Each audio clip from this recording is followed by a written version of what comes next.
Orcas Public Library again, and I've got 2 more stories this week. I'm going to be reading some stories about pumpkins because I love pumpkins. I don't know if you do. I have been making pumpkin pie, I've been making pumpkin bread, and, well, orange is one of my favorite colors. So I'm going to read this story, see if you know the story, if you like the story. This one is called The Little Old Lady Who Was Not Afraid of Anything. And that is written by Linda Williams, and it's illustrated by Megan Lloyd. Look at that big pumpkin. Does it look like a big one? Does it look scary to you? No, you're probably brave just like she is. All right, let's open it up and see what this story is about. And it is published by Harper Collins. So we'll thank them for letting us read it in quarantine. Oh, there we start. Once upon a time, there was a little old lady who was not afraid of anything. There she is. One windy afternoon, the little old lady left her cottage and went for a walk in the forest to collect herbs and spices, nuts and seeds. She walked so long and so far that it started to get dark. There was only a sliver of moon shining through the night, and the little old lady started to walk home. Let me show you those pictures. There she is. Suddenly, she stopped, and right in the middle of the path were 2 big shoes, and the shoes went clomp, clomp. Get out of my way, you 2 big shoes. I'm not afraid of you, said the little old lady, and on she walked down the path. But behind her she could hear 2 shoes go clomp, clomp.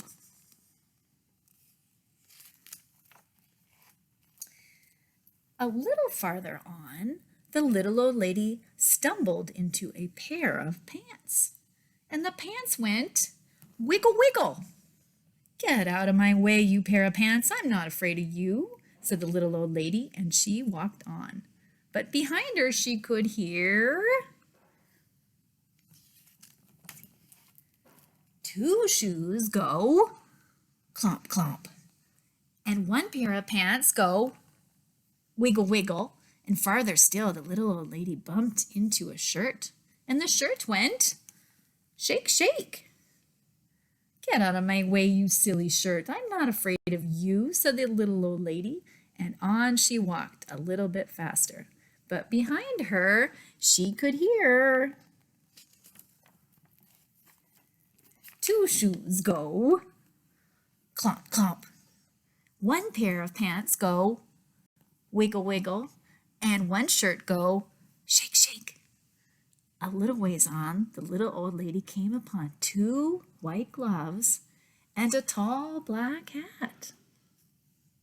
And the gloves went clap, clap, and the hat went nod, nod. Get out of my way, you 2 white gloves and a tall black hat. I'm not afraid of you, she said. And on she walked just a little bit faster, but behind her she could hear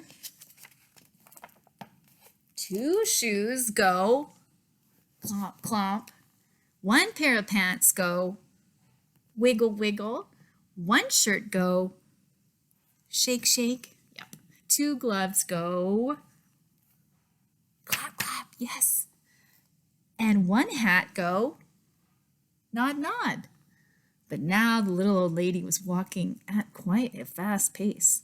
She was very near her cottage when she started by a very huge, very orange, very scary pumpkin head. And the head went, you see it?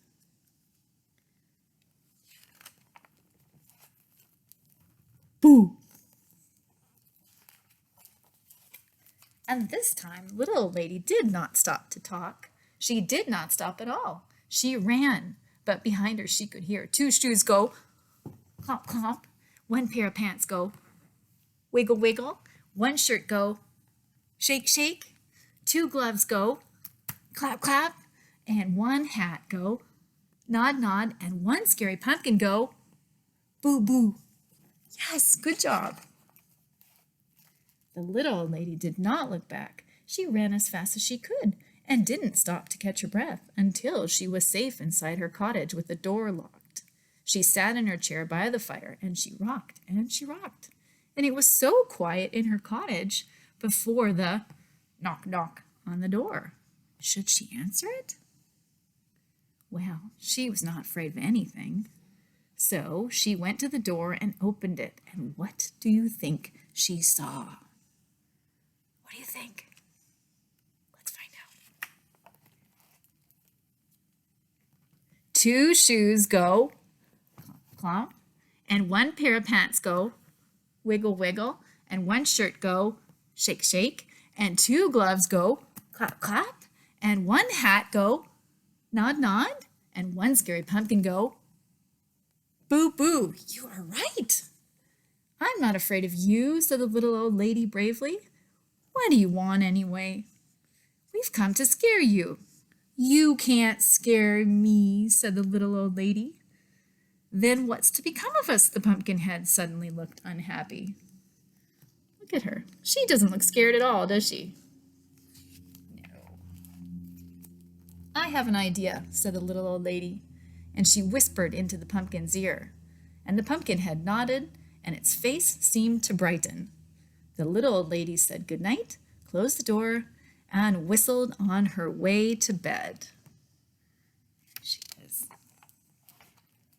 The next morning, she woke up early and she went to her window and looked out into her garden. And what do you think she saw?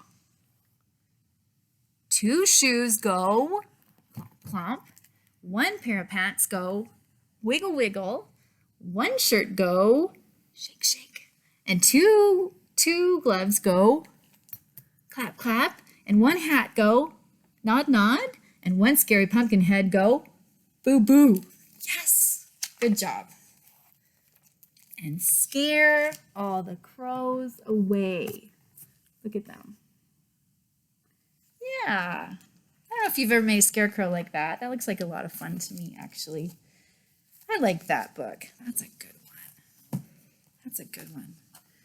And in honor of more pumpkins, I have another one that's one of my favorite books. I love this book. I hope it's one of your favorites too, or maybe it will be one of your favorites. It's called Too Many Pumpkins by Linda White and illustrated by Megan Lloyd, who was the same illustrator as the last book. There's a lot of pumpkins there. Too many pumpkins?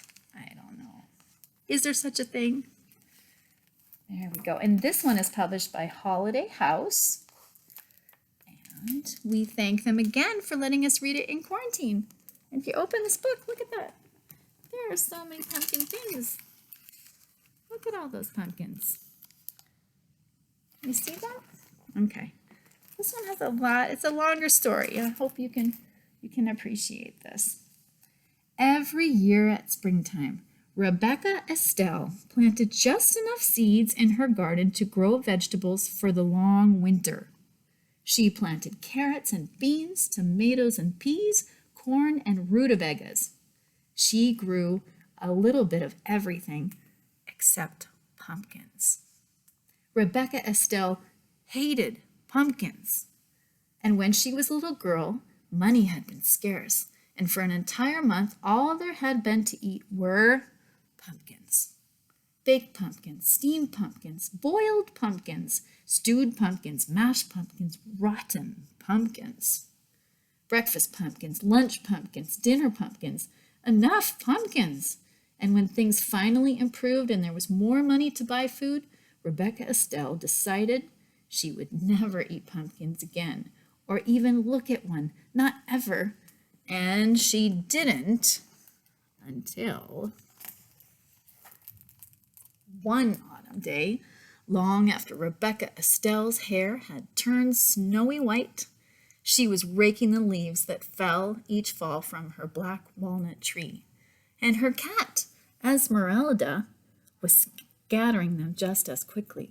and all of a sudden the pumpkin truck passed by. Oh, she heard it coming, and she knew what it was. It rumbled by at harvest time every year, and she turned her back and concentrated on picking up the last fallen leaf. She managed to ignore the truck until, look at that pretty scene at her house. See that big pumpkin truck? Until splat! An enormous pumpkin tumbled off the truck and smashed into slimy orange smithereens all over the edge of her yard. "Come back here and get this pumpkin," she yelled. But the driver sped away. "Well, I won't touch it," Rebecca Estelle insisted, getting her shovel from the barn. "And I won't look at it," she added as she shoved dirt on top of her pumpkin pieces. "And I won't think about the pumpkin ever again," she declared. And she didn't until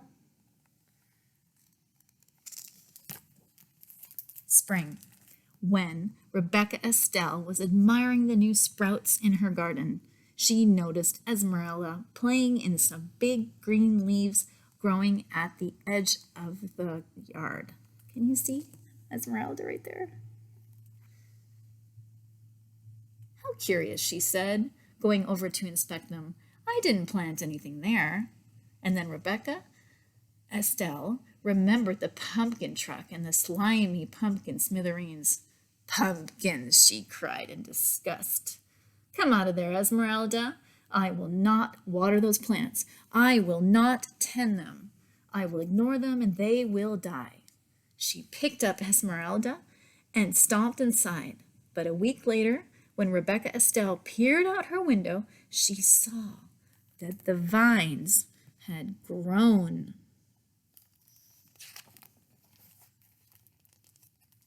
She tromped to the barn, got her garden tools, and went to work on the pumpkin vines. She cut and dug until not one was left growing. And now there will be no pumpkins, she smiled and went back inside. But the next week, when she was weeding the garden, she noticed that the pumpkin vines had grown back. Rebecca Estelle marched inside and snapped the curtain shut. "The only thing to do is ignore them. They won't grow if I don't care for them," she muttered. So, rain or shine, all spring and summer, she never looked out the front window. She used only the back door and never even glanced toward the vines. And neither did Esmeralda.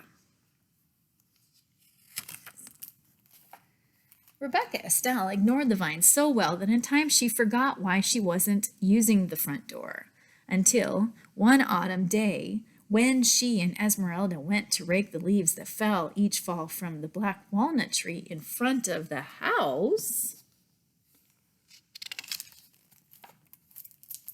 "Pumpkins!" Rebecca Estelle shrieked. Pumpkin vines had twined under the bushes, over the bird bath, through the porch rails, and onto the rocking chair. The entire yard was a sea of plump, round pumpkins, and Rebecca Estelle could no longer ignore them. She plopped down on the pumpkin near her, putting her hands over her face. "Whatever will I do, Esmeralda?" she cried. "How will I get rid of this many pumpkins?" She thought, and her mind went back to all the pumpkins she had eaten as a young girl, when pumpkins were the only food her family had. Whew, that's a lot of pumpkins.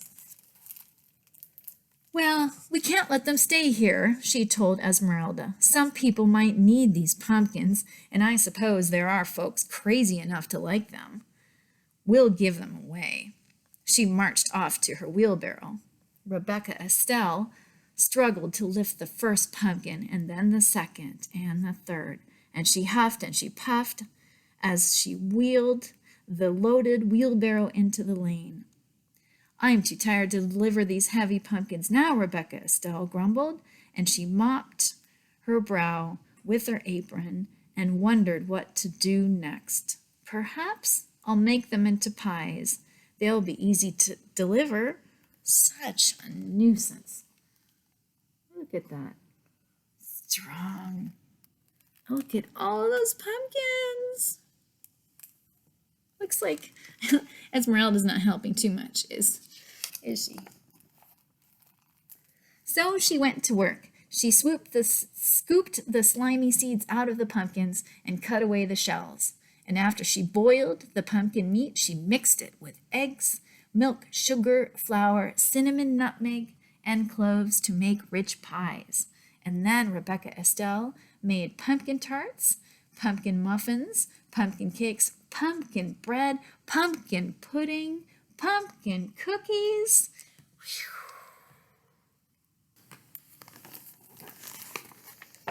Until pumpkin dishes spilled out of every cupboard, drawer, and cubbyhole, and the seeds were a mountain in the corner. Look at that. Well, that's the first batch, Rebecca Estelle said, dusting her floured hands. Now to deliver them. She put the wheelbarrow outside the kitchen door, then loaded it with pumpkin treats. And when it was full, just the thought of delivering all those pumpkin dishes made Rebecca Estelle tired. If only people would come get them, she said. And then she had an idea. Rebecca Estelle whirled around and hurried back into the house for a kitchen knife. This should get people to come, Rebecca Estelle cried. She took her knife and sat in the middle of the pumpkin patch. She carved a smiling face on a nice round pumpkin, a scary, snaggletooth face on a tall, thin pumpkin, and Boo on a short, squat pumpkin. She was so busy carving pumpkins she hardly noticed how dark it was getting. And when she could no longer see, she went to the shelf on the back porch to get the sack of candles she kept for emergencies. If this doesn't get people to come here, we'll have to deliver them all ourselves, she muttered to Esmeralda. Look at all those pumpkins. Rebecca Estelle peered into the darkness for a long time, and she didn't see anything. Still she watched until, finally, she saw a light. A faint at first, and then brighter, and then more lights, bobbing through the night. Here they come, she shouted. Esmeralda, let's heat some apple cider. Can you see them coming? Can you see them?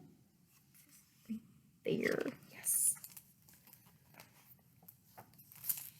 Young and old, everyone in town came. Rebecca Estelle, we thought you hated pumpkins, they said. We saw your jack-o'-lanterns from the end of the road and came for a closer look. I was hoping you would, said Rebecca Estelle. Where did you ever find all those pumpkins? People asked. I came by them quite by accident, Rebecca Estelle said, smiling. Would you like some pumpkin pie? There's plenty. She winked at Esmeralda, and everyone enjoyed the pumpkin pie and cider and had a good time. So did Rebecca Estelle. And when they were ready to go home, she made sure each carried a jack-o'-lantern, a bag of seeds for roasting, and a pumpkin treat. And Rebecca Estelle gave away everything that reminded her of the pumpkins she had always hated, until all that remained was a handful of seeds. Those she tucked snugly into her pocket, where they would be safe until planting time next spring. Oh, I love that story. So do you think she really doesn't like pumpkins? Maybe she doesn't like to eat them. Maybe she likes to share them. That's right. I like that story. I hope you like that story too. It was a little bit of a long one, but I was hoping if you've never read that one before that somebody would read it to you. So those are my stories this week. We have outdoor story time coming up this Saturday at noon, so hopefully I could see you there. If not, put a book on hold, come to our sidewalk library and come pick up some books yourself. Oh, and don't forget, we have a very large pumpkin that's there. And if you guess the right weight, you'll get a prize. So come on over to curbside, take a guess, and I hope you have a yummy pumpkin treat or well, just enjoy this season. And we'll see you next week. Bye, guys.